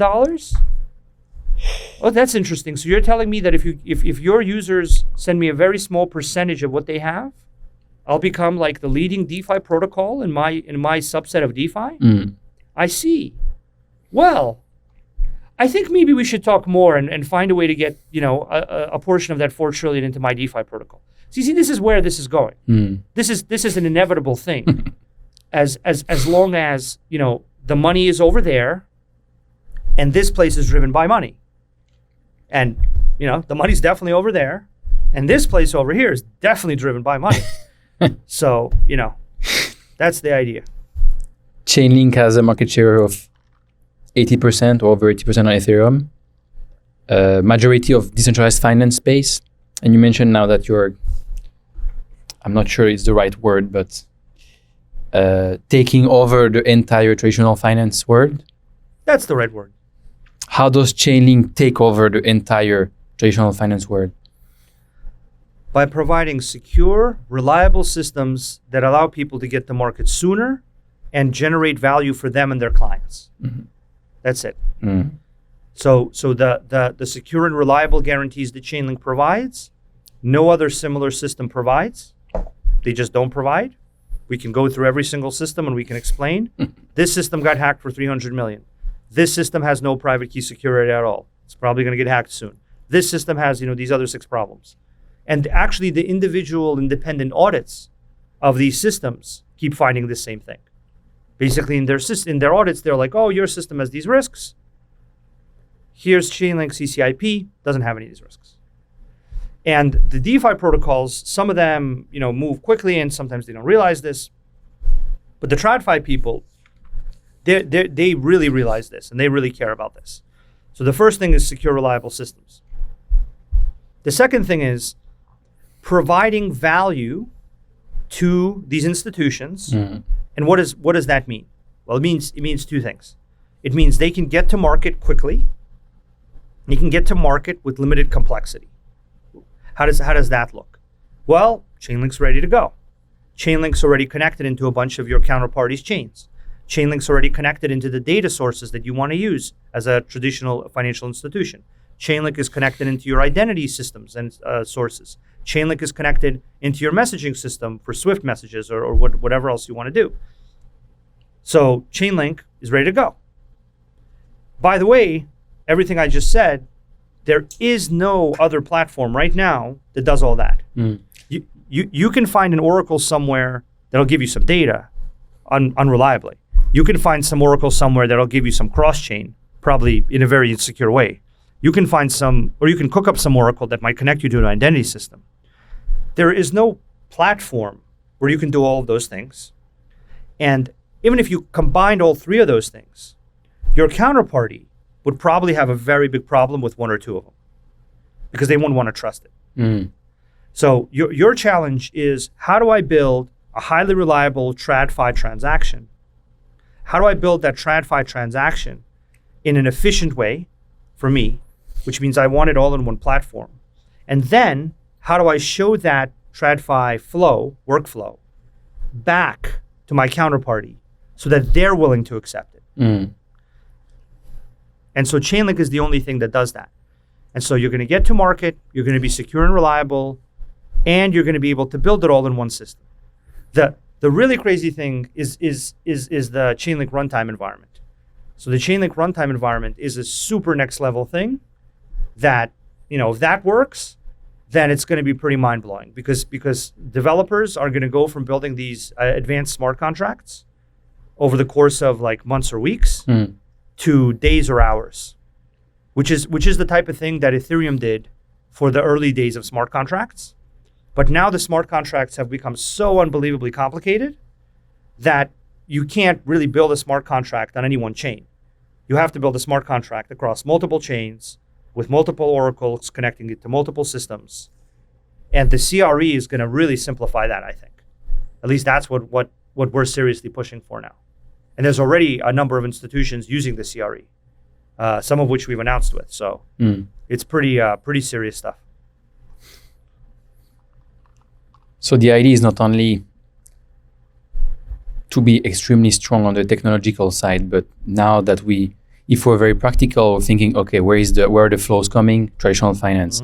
How do we get these people in? We need someone, in that case, Chainlink, to almost build. You might not like the comparison, but some people say AWS of crypto or Web3, or I would go further and say Microsoft. And why would I say Microsoft? Because they're everywhere. They're everywhere. And so if and some people might not like Microsoft, might say it's old school, whatever, but like if someone makes a decision in a big institution, they're probably going to go with Microsoft because it's everywhere. They won't get fired for it, and because they're everywhere already, and because they're integrated with a lot of different things. And so we need someone in crypto who is building that to bring these traditional finance people with a traditional mindset into our world. Yeah, I think a lot of that sounds right. I would look at it more from the point of view of like Linux and the ability to have an open source standard that everyone uses. But the difference is that it's like a collection of Linux and SSL, the HTTPS kind of security, and TCP/IP. So it's actually a combination of all those things. And then there's a lot of value that can be created by building all kinds of infrastructure and services on top of those standards. So the way to think about it is that Chainlink is first and foremost this set of standards. It's a set of protocols to define how this happens. And that's where there's this very big network effect, right? Where if you and me adopt this protocol and then someone else adopts it, now there's 3 people using it. So now someone else can work with 3 people. The 4th one adopts it, there's 4 people now. And so there's this growing and growing network effect where every incremental additional adopter of the standard makes the standard more valuable. Whether that's the data standard, whether that's the cross-chain standard, whether that's the identity standard, and the standards will get adopted more and more because these standards can work together. So for example, in the identity side, we have something called CCID, the cross-chain ID. So the CCID is a way to move identity information cross-chain. But you couldn't make that work unless you had CCIP, which is the cross-chain interoperability protocol. And then after you move the identity, you still need data, right? So the protocols can be made to work together in very useful ways. The adoption of the protocols in the standard grows. And then you get into this world that you described of like the Microsoft or the AWS, where someone is building infrastructure on those standards. Some of that infrastructure is built by Chainlink Labs. Some of that infrastructure is built by teams like Space and Time in the Chainlink ecosystem. Some of that infrastructure in the Mastercard example was built by Swapper. That's a Chainlink ecosystem company, for example. So there's other companies now building that infrastructure on those standards. And every additional company that builds the infrastructure and a service on those standards drives more and more adoption of the standards, right? And that's where I think Chainlink is going to excel, and where my answer to your question about making that ecosystem grow and work together. But we're doing that, right? We have Space and Time, Swapper, a lot of other great ecosystem companies that are successfully building on top of the Chainlink protocol and achieving real things with real users, like achieving real outcomes with real institutions, not to mention the DeFi community, where that happens regularly. So that's really, how I would think about the Chainlink standard and Chainlink. And then what happens is that, the revenue from all that flows in to those services and the standard, because you have to, pay some amount of money to use the official standard and to have it implemented correctly. You mentioned a bunch of time the Chainlink community, that you're very grateful. I am very grateful, yes. Chainlink has one of the most vibrant communities in crypto that we call the Link Marines. Yes. How did all these people come together to rally behind the Chainlink mission when, in your own words, the details of what Chainlink is doing aren't particularly sexy because it's back-end tech that end users will never notice? I think we got really lucky is basically what happened. I think people understood what we were doing because we were the first ones to ever do it. Like I said, we invented Oracle networks. And there was enough people in the crypto community that understood that without what we were doing, you weren't going to get DeFi to grow. You weren't going to get these next waves of innovation in our industry. And basically, we got lucky that, there are a bunch of these people. They're understanding what we do because they understand the significance of it. They understand that we're the only ones doing it. We were the only ones doing it, I think, for a year or a year and a half after launch. So anyone who was interested in what we were doing, like genuinely interested, they would just naturally join the Chainlink community. And then I think we delivered on a lot of things. So we delivered on making DeFi go to the next level. We delivered on providing random numbers to the NFT trend and the blockchain gaming trend. We delivered on a number of things after that. And that ability to deliver as a community and as a protocol and as a standard and as a set of infrastructures gave people excitement about this being a real thing, that it wasn't just an idea. And a lot of people put in huge amounts of effort, myself and many others, to deliver on that. And so that's the subset of the community that kind of delivered on making DeFi grow and providing those and launching those 1,000+ Oracle networks.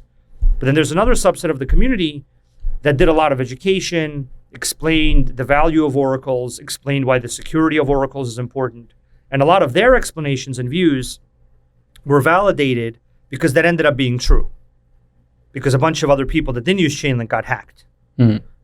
And so what you arrived at a group of people that want to see the crypto industry grow, want to see DeFi succeed, understand that Chainlink plays a critical role in that, understand that Chainlink is properly securing the majority of DeFi even to this day, are excited about that, want to be part of that, and want to help in whatever way they can. Whether that's educating people, whether that's helping build, whether that's building a service on top of Chainlink, like Space and Time or Swapper or others. And all of those people have a unique and valuable and important contribution that they're making to the standard, right? Some of them are explaining how the standard works and why the security and reliability of the standard is important. Some of them are helping build the standard. Some of them are building pieces of infrastructure and services on top of the standard and making it easier to consume for specific use cases that now are in this standard, which feeds the network effect of that as a standard. And so I'm extremely lucky because something like this, it can't be done by just a small group of people. Like, you need a community of people to do all those things. And to resist the naysayers and to kind of push it forward. So that is something I'm extremely grateful for. I myself have not spent a ton of time, informing or speaking with the community that much. And my reason for that is because I don't really think that that's the way in which I can add value. So me speaking to the community every single day is not really the thing that I think will provide the biggest value. I think the way that I can provide value is giving feedback on certain key, technical things, meeting and working with certain key users like, Mastercard, and with people in the ecosystem to make sure that everyone is working well to get things moving in the right direction. And so I'm just optimizing for spending time on the things that matter versus the things that don't. So I'm even more lucky in that sense, in that I think the community sees that, and they see that there's a lot of people working on the things that actually matter instead of spending all this time kind of talking to them about stuff. So I'm very, very lucky and grateful. Thank you. Yeah, that was my next one. What's your message to the Link Marines? But I think you answered. What's one of the absolute hardest problems that every network founder faces? Network founder, you mean as in like building a blockchain network or an Oracle network? It's getting a first killer use case. That's the hardest thing to do. because you can build, like for Chainlink, that was DeFi, and then that gave us the traction and the legitimacy and the excitement to build all the other use cases. For Ethereum, I think it was ICOs and token sales as a concept, because the ICO boom kind of made it worthwhile to go on Ethereum and launch a token, and that was very difficult in other places, and it was very doable on Ethereum. I think in other chains, it's meme coins or some amount of derivatives trading activity. But building a platform is great. And you can kind of say, I have a platform. And then you can put up a sign and say, grand opening. And you can have this view of like, I will build it and they will come. And really what people come to a platform for is the value it provides for use cases. And so that's the hardest thing. Like, you can build a platform that does a ton of stuff, and that stuff could be technically cool, but it might just not provide value to anybody.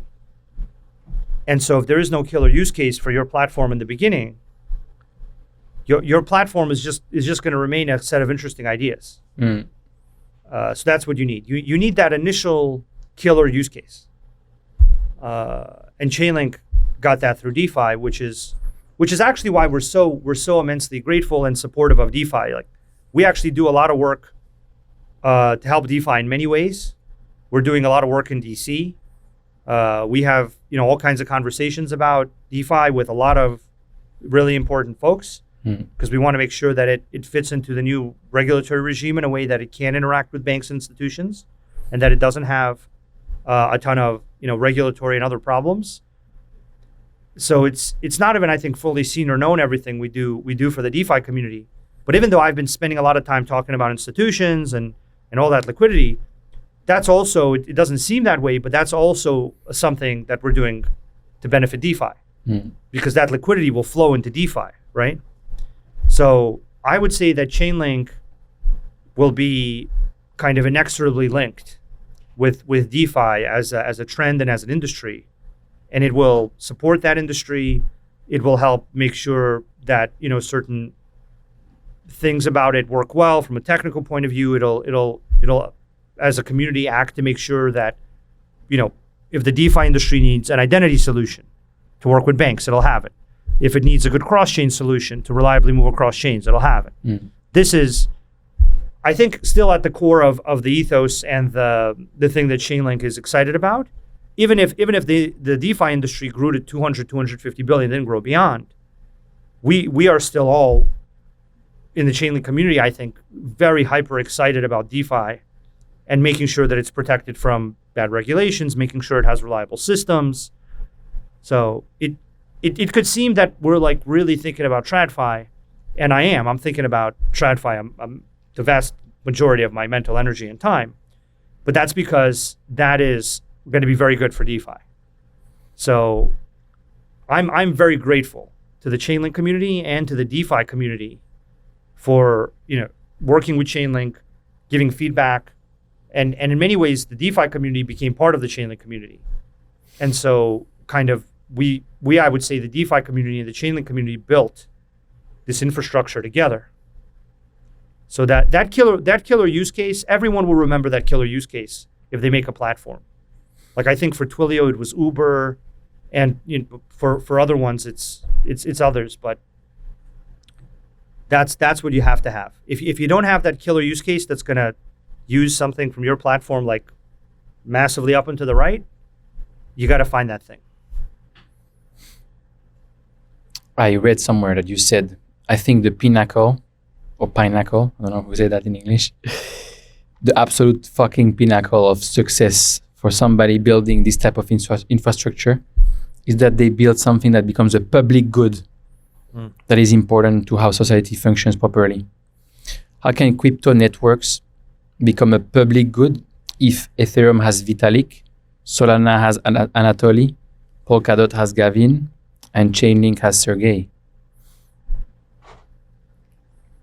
I mean, because those things don't depend on us. those things can operate without those people. They can operate and be successful and have high quality technical guarantees and mathematical guarantees, whether or not those people are involved. That's the answer. Like I'm not sitting around at this point reviewing all the research and making sure like everything is perfect with every aspect of the product. Chainlink frankly does too many things for me to just even be able to do that. So the answer is you make something so valuable that there's enough people that want to maintain it and want to reliably make it work. And it becomes so valuable that society decides that it's a critical kind of utility that has to exist. And I do think blockchains and Oracle networks are like that. I think we'll reach a point where so much of society's value, so much of society's transactions, so much of society's relationships are controlled through smart contracts and blockchains that it'll be a utility. And it'll have to have regulated conditions for how it works. Because you don't have anything that affects society that much that doesn't have certain legal conditions and regulated conditions. The important thing is that those regulations are permissive enough to allow innovation and allow permissionless innovation and allow DeFi and allow all those things to happen while making sure that they are not so non-existent that the whole industry becomes way too risky for anyone to put their money into. So you kind of have to have this balance where people feel comfortable that a Terra or an FTX won't happen. But at the same time, there's not too much regulation. We want our industry to be the way society works.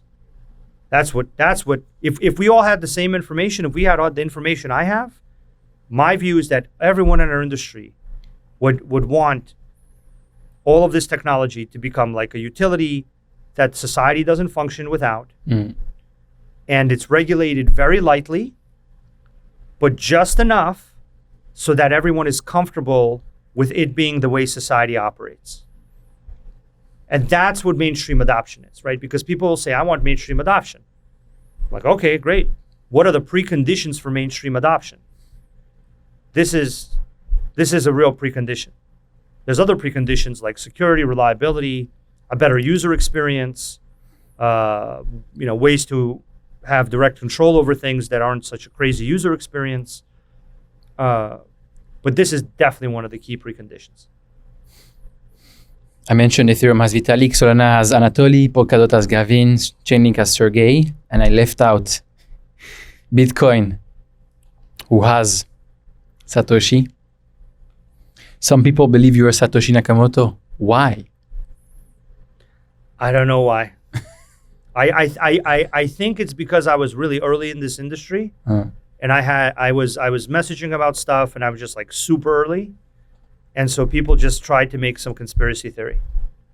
I think that's all it is. Personally, I think that isn't even a single person. I think it's a group of people, and I think some of those people aren't alive anymore. So I think it's a group of people. Some of them aren't alive. The ones that are alive, they don't want to be associated with this. I don't think anyone has access to those keys, if I had to guess. So I think there's a bunch of these different theories, but I was talking with the founder of Jupiter, Meow, 2 weeks ago, and we were talking about a lot of things, and one of them we were talking about Satoshi, and he was saying, how can your ego be so low or so controlled that if you created something like Bitcoin, you never come out? Why would you want that?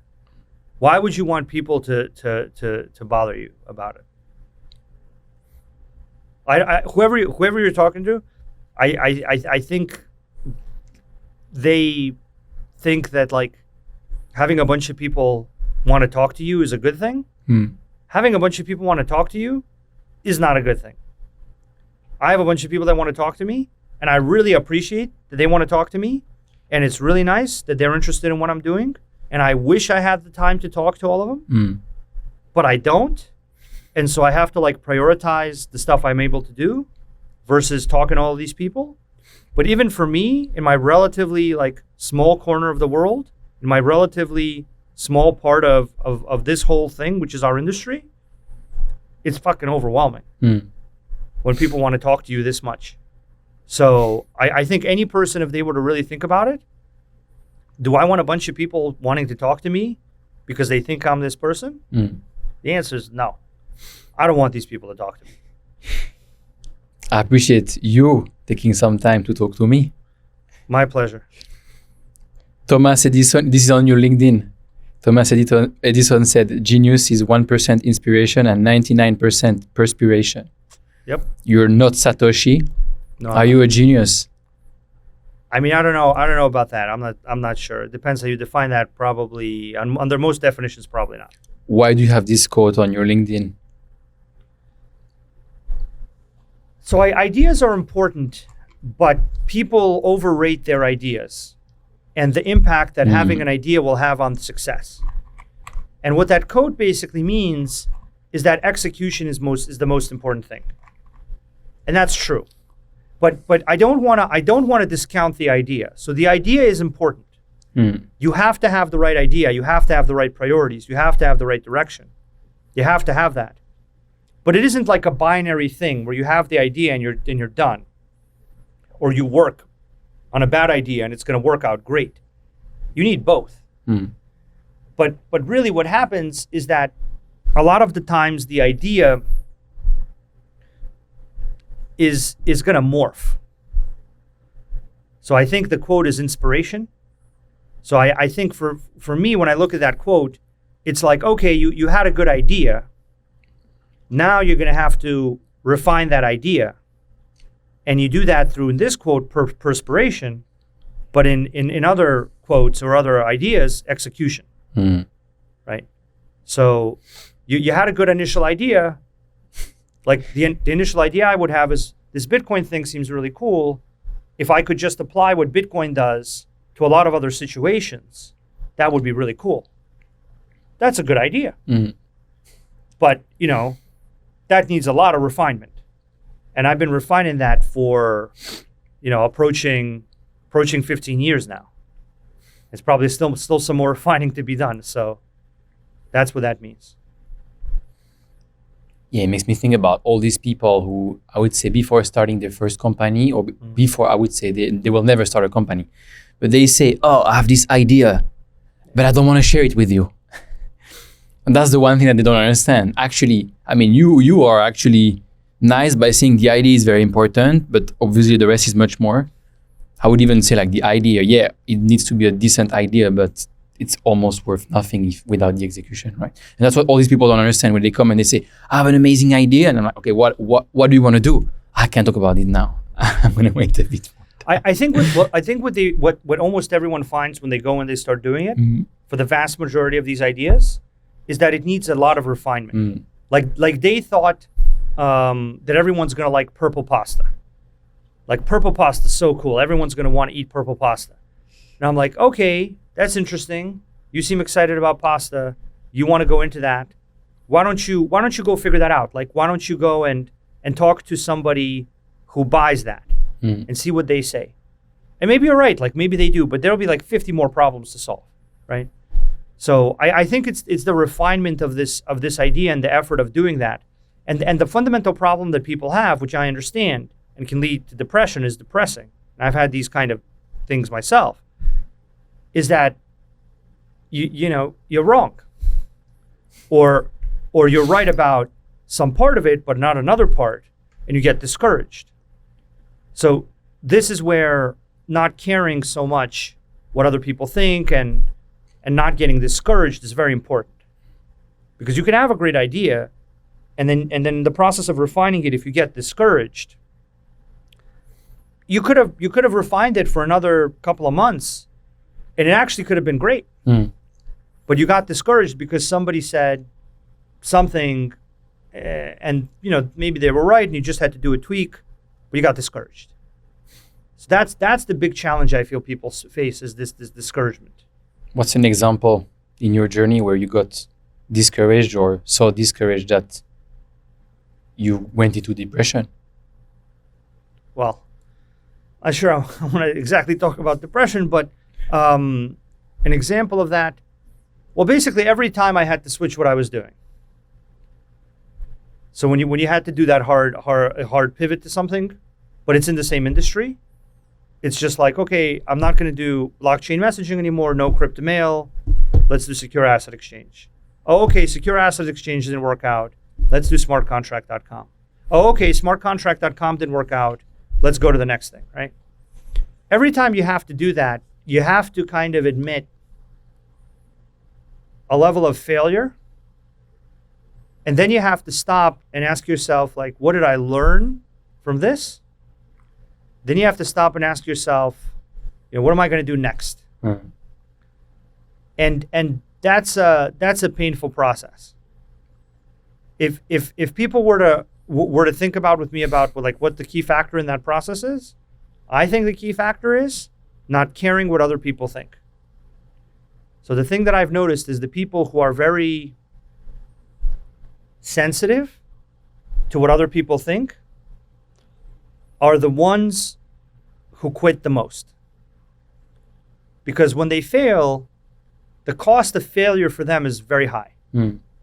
Because now they're thinking like, oh my God, I have to go back and tell my family I failed. And oh my God, I have to tell my friends that I failed. And oh my God, I have to tell whoever that I failed. Oh my God, I have to tell this. And every time they think about that, it's like this horrible thing. Someone's going to know that I failed. And what I basically learned is I don't give a shit. Someone is going to know that I failed, but someone who probably doesn't even care that I failed is going to know that I failed. I mean, they might care. And they might tell you they care. And they might even insult you. And they might do a whole bunch of stuff. That might all happen. The thing is that you don't care. Mm. Yeah, like after enough of these depressing things, this is what I noticed. I noticed that I eventually just wouldn't even tell people what I'm working on. Mm. They'd be like, what are you doing? I'm like, look, it doesn't matter what I'm doing. Let's talk about something more interesting. Or let's talk about you. What are you into?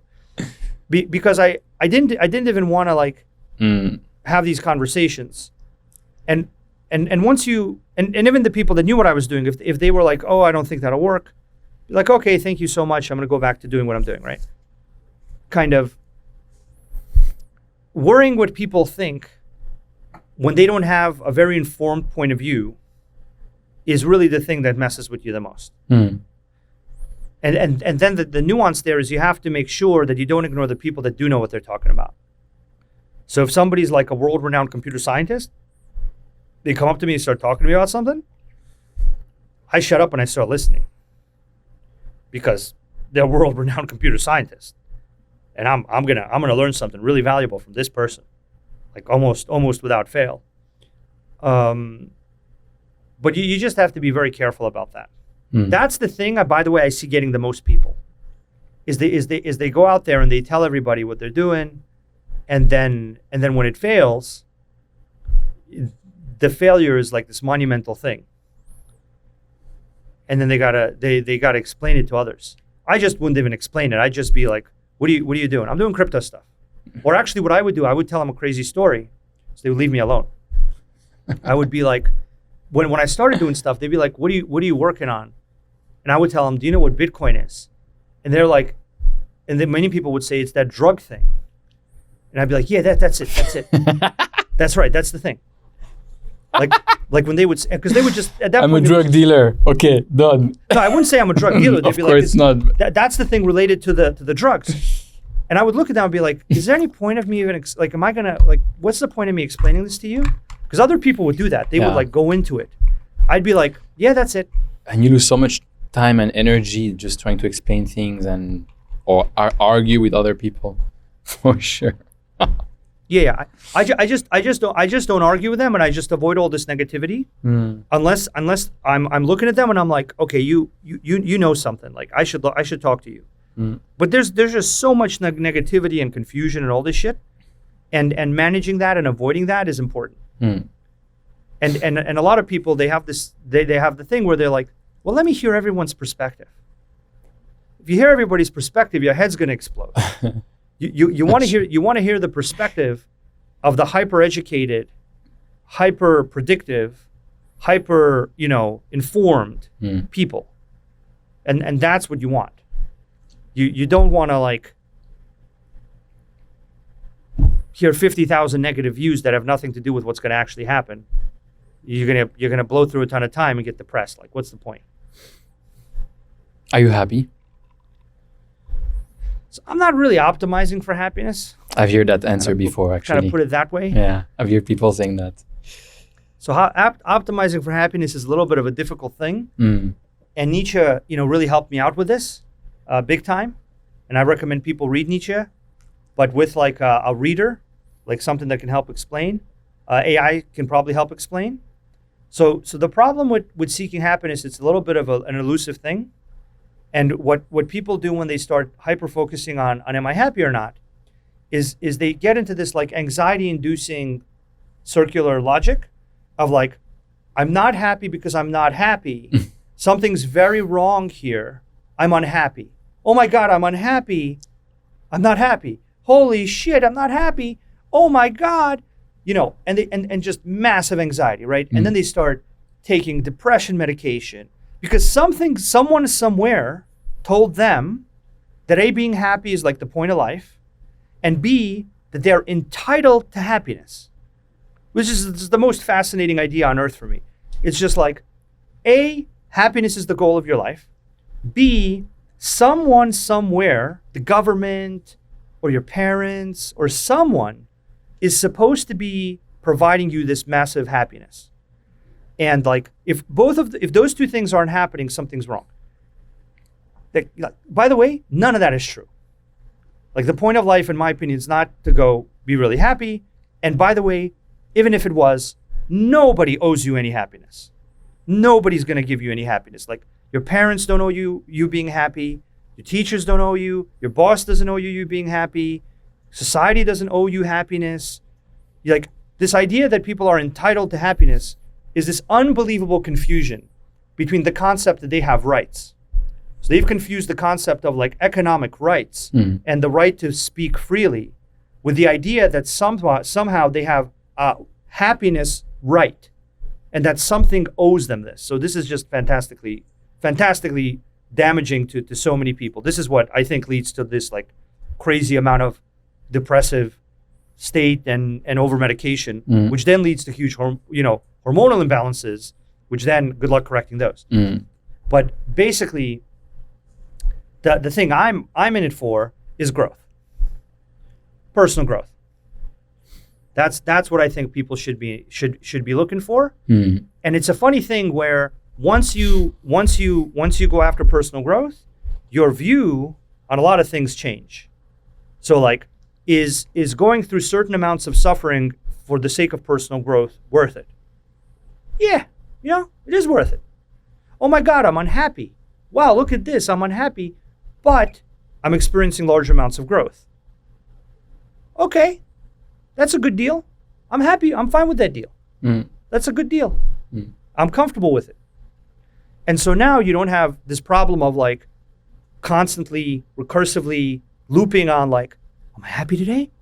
Did the people in my life make me happy? Did the society deliver me the happiness that I somehow fantastically think I'm owed? Did my friends and family provide me the happiness? Or did they make me unhappy? Oh no, they made me unhappy. Maybe I should jettison them. Holy shit, let's maybe think about how to jettison all the things that make you unhappy. Fantastic idea there. Let's jettison all the things that make you unhappy. Actually, the things that make you unhappy provide the friction that's going to polish you into a worthwhile person. Like, the question is the suffering that you're going to go through worth it? Like, there's the type of suffering where it's just painful suffering. It's not leading to growth. It's just like you're dealing with someone, just fucking painful. Like, you're not learning anything. You're not gaining anything. This is never going to go anywhere.